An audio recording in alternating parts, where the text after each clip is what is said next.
हरियाणा में लोकसभा चुनाव को लेकर तैयारियां जोरों पर हैं। यमुनानगर में बीजेपी ने युवा मोर्चा सम्मेलन का आयोजन किया। युवा मोर्चा के प्रदेश अध्यक्ष योगेश शर्मा ने कहा कि लोकसभा चुनाव में युवाओं का रोल अहम रहने वाला है।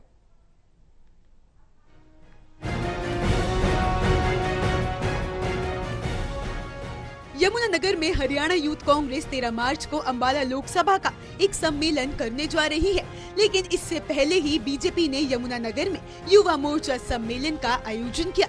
सम्मेलन में युवाओं की अच्छी खासी संख्या देखने को मिली। कार्यक्रम में युवा मोर्चा के प्रभारी राहुल राणा, युवा मोर्चा के अध्यक्ष योगेश शर्मा समेत तमाम युवा नेता मौजूद रहे। युवा मोर्चा के प्रदेश अध्यक्ष योगेश शर्मा ने कहा, लोकसभा चुनावों में युवाओं का अहम रोल रहने वाला है। युवाओं ने हिमाचल, राजस्थान और यूपी समेत कई राज्यों में अहम भूमिका निभाई है। उन्होंने कहा कि प्रधानमंत्री नरेंद्र मोदी इस बार भी भारी संख्या में युवाओं को टिकट देंगे। उन्होंने महिलाओं की भागीदारी का जिक्र किया। योगेश शर्मा ने कहा कि महिलाओं को लेकर केंद्र सरकार फिक्रमंद है। नरेंद्र मोदी राजनीति में महिलाओं के 33% आरक्षण की वकालत कर चुके हैं। देखिए, अभी आपको ध्यान होगा 195 लोगों की सूची भारतीय जनता पार्टी ने जारी करी थी, जिसमें सर्वाधिक युवाओं की भागीदारी थी। 57 सीटें युवाओं को मिली थी और इसी तर्ज पर पूरे देश के अंदर मैक्सिमम आपको सीटें युवाओं को देते हुए दिखेगी। देखिए, ये संगठन का काम होता है किसको देना। युवा सभी हमारे जो कैंडिडेट है सभी युवा ही हैं। कोई हमारा कोई बुजुर्ग अभी तक मांग नहीं होती पार्टी के अंदर। ये प्रचलन हमारी पार्टी का नहीं है कि किसी तरह की कोई मांग डिमांड करे। भारतीय जनता पार्टी का संगठन केंद्रीय नेतृत्व तय करता है किसको चुनाव लड़वाना है किसको नहीं। बीजेपी की नीतियों का बखान करते हुए हरियाणा के युवा मोर्चा के प्रभारी राहुल राणा ने युवाओं के रोजगार के विषय में विपक्ष को घेरा।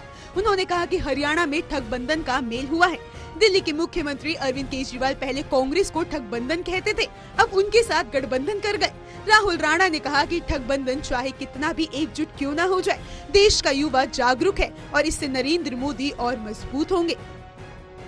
मैं ये कहता हूँ कि जो आपने कहा केंद्रीय है, पहले तो उनके खुद वो अपने अंदर झांक कर देखे।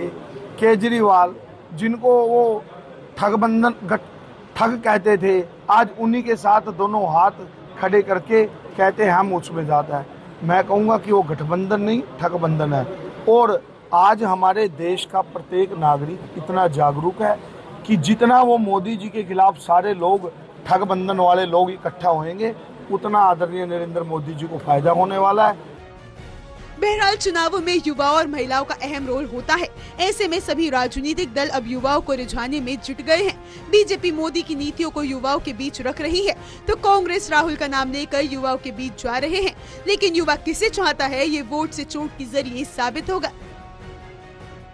यमुनानगर से राहुल सहेजवानी की रिपोर्ट।